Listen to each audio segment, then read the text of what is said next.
Acara ini didukung oleh Desa Pay, cashless-nya kerabat desa Indonesia. Kemudian kejadian luar biasa ini yang artinya memang kalau pertanyaan di individu adalah pertanyaan apakah setahun terakhir menderita penyakit-penyakit tersebut.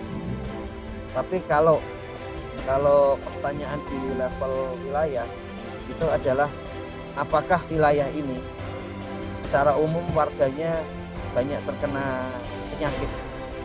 Karena itu istilahnya kemudian adalah kejadian luar biasa. Ini bisa pandemi, bisa endemi seperti itu.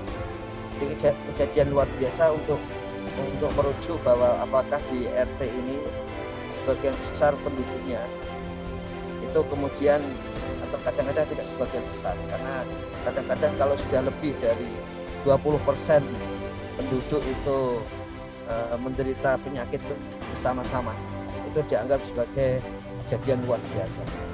Jadi di sini untuk melihat di penyakit pada level wilayah, bukan penyakit yang diderita orang per orang. Ketika di wilayah ini ada kejadian luar biasa, maka kemudian di situ ditunjukkan sebaiknya apa yang harus dilakukan. Sudah pasti setiap kali ada kejadian luar biasa muncul di sini, maka rekomendasinya tentu saja harus ada penanganan, dan penanganan itu setelah kita belajar dari COVID-19, penanganan bisa medis dan bisa penanganan yang sifatnya sosial dan penanganan budaya. Penanganan sosial berarti artinya ada gotong royong, penguatan interaksi antar warga, terutama yang sedang menderita penyakit itu, dan pendekatan budaya itu untuk menggunakan hal-hal yang sifatnya misalnya religi dan adat untuk lebih menguatkan, atau sekarang istilahnya bukan menguatkan psikologi tapi menguatkan imun dari penderita. Jadi rekomendasinya kalau di awal tahun, jadi lazimnya rekomendasi di dalam aplikasi yang lain, tempat-tempat yang lain itu sifatnya sepenuhnya medis. Tapi sekarang kita mengetahui paling tidak ada 3 dimensi rekomendasi untuk pandemi, yaitu medis, sosial, dan budaya. Nah di sini ada hal-hal yang sifatnya meskipun pandemi tapi lazimnya tidak sepanjang tahun, misalnya diare, kemudian demam berdarah, kemudian campak. Tapi kalau malaria itu sifatnya sampai ke endemi, karena dia diderita warga di satu RT ini sepanjang tahun. COVID tidak sepanjang tahun, tapi hepatitis tentu saja sepanjang tahun. Difteri, chikungunya, leptospirosis, kolera ini tidak sepanjang tahun, tapi gizi buruk itu sepanjang tahun. Nah, gunanya kalau sampai sepanjang tahun, maka artinya memang penanganannya harus pemberian obat kontinu, yang beda dengan pandemi-pandemi yang sifatnya tidak sampai sepanjang tahun. Kemudian dalam hal agama dan sosial budaya, ini sebetulnya sifatnya pengecekan. Jadi jaminan sosial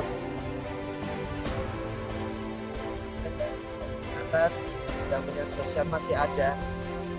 Membandingkannya adalah jumlah warga RT yang mendapatkan asuransi itu dibagi total warga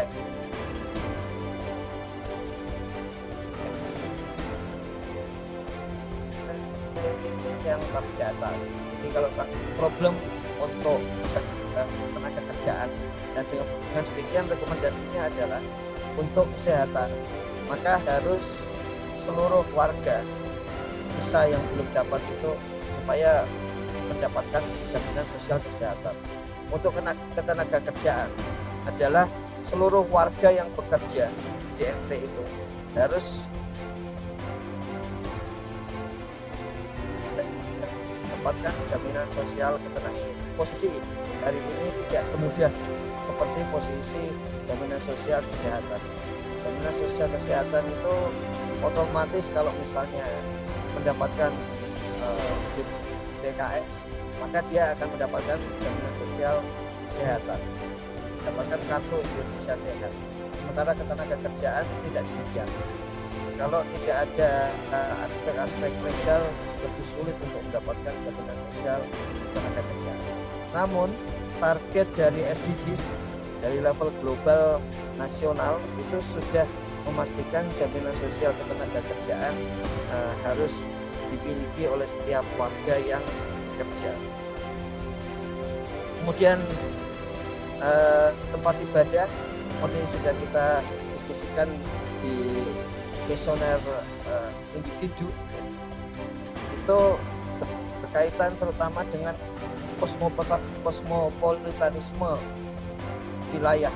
Jadi kalau tempat ibadahnya itu lebih dari satu untuk mengindikasikan peluang-peluang munculnya toleransi di dalam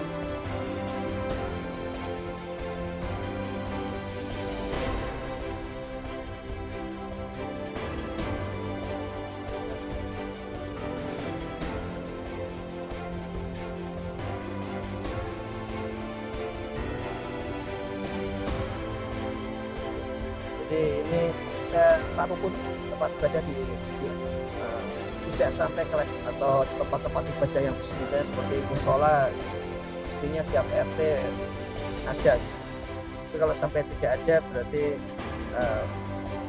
ada kemungkinan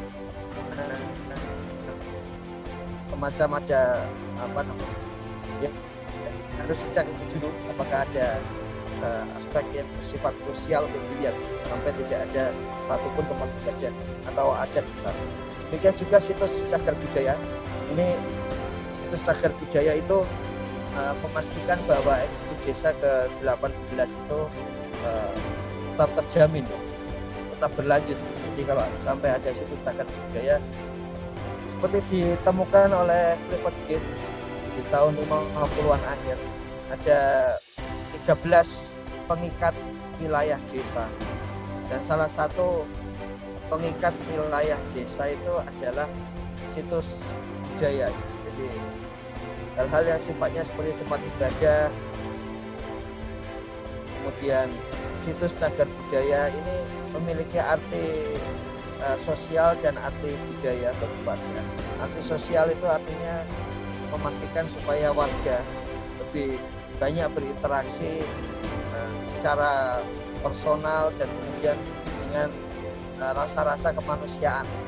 Juga berkaitan dengan interaksi budaya warga. Ada rasa nyaman, ada rasa bahwa ini tempat saya seperti itu. Jadi makanya ada pertanyaan tentang situs cagar budaya. Demikian juga kalau sampai ada keberadaan suku terasing. Ini istilah suku terasing mungkin juga ada yang tidak serak gitu. Tapi ini istilah teknis saja, istilah teknis untuk menyatakan ada suku yang memang dia harus hidup nomaden misalnya, atau dia harus berpindah atau dia harus tinggal di wilayah yang tidak bisa bermigrasi ke wilayah lain karena itu wilayah dianggap memiliki akar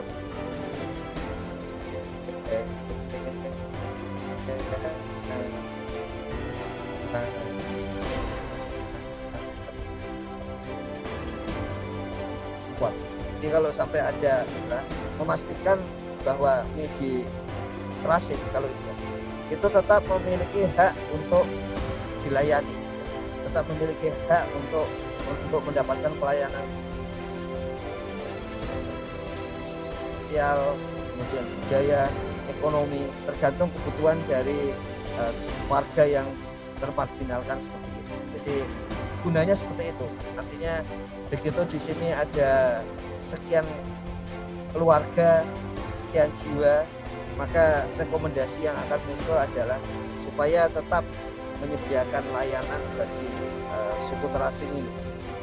Ruang publik kita ketahui seperti biasa, ruang publik gunanya supaya supaya ada interaksi sosial antar warga desa. Dan di sini adalah warga RT yang di situ akan menguatkan kohesi sosial yang ada di RT. Makanya perlu muncul dan kemudian dikelola bersama-sama oleh RT setempat. Kemudian kearifan lokal ini menurunkan dari level desa. Kalau di kuesioner di tempat lain itu level desa. Kalau di sini karena sifatnya itu kewilayahan, maka sampai ke level RT. Nah, ada berbagai kearifan lokal atau adat ini yang memang harus dikerjakan bersama-sama, dan itu bisa dikerjakan pada level RT. Jadi sama-sama kalau ada adat kehamilan, maka warga satu RT datang ke keluarga tersebut kemudian menjalankan kegiatan atau ritual untuk adat kehamilan. Itu juga untuk kelahiran. Jadi ini sebetulnya kalau dalam antropologi yang sering kita sebut rites of passage ya. Jadi ritus kehidupan dari lahir sampai kemudian meninggal. Jadi hamil, lahir, kemudian kerja, kemudian menikah, kemudian akhirnya sampai ke meninggal. Jadi kalau semua ini ada ritus kehidupan itu, sebetulnya kita yakin di RT tersebut itu warganya merasa nyaman karena ada ritus budaya, ada kearifan, ada kegiatan budaya yang muncul dari kehamilan, kelahiran, kemudian perkawinan sampai meninggal. Nah, kalau ini sudah mulai tidak ada di RT itu, nah itu apalagi semuanya tidak ada gitu ya, itu sudah mulai perlu ada rekomendasi apa penggantinya, apa pengganti dari ketiadaan ritus-ritus budaya, ritus-ritus kehidupan dari hamil sampai kemudian lahir dan meninggal kembali. Karena kalau tidak ada seperti ini, kalau tidak terbiasa dengan hidup individualis gitu, individualis gak sepenuhnya buruk, tapi itu tentu saja ada aspek-aspek lokalnya. Jadi kalau tidak terbiasa dengan hidup individualis, kalau tanpa ritus bersama, itu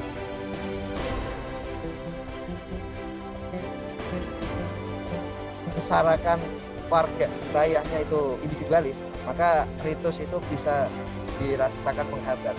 Tapi sebaliknya, kalau desa dalam hal ini RT yang ada di desa, yang lazimnya itu membutuhkan ritus-ritus seperti ini, kalau sampai ini kosong semuanya, maka rekomendasinya tentu saja untuk melihat pengganti terhadap rasa kebersamaan warga. Nah, kira-kira rekomendasinya akan seperti itu, bahwa itu munculnya karena kalau sampai pertanyaan, kalau di dalam visionernya Gus Franky ini 1407 ini, kalau sampai kosong semua, maka akan perlu rekomendasi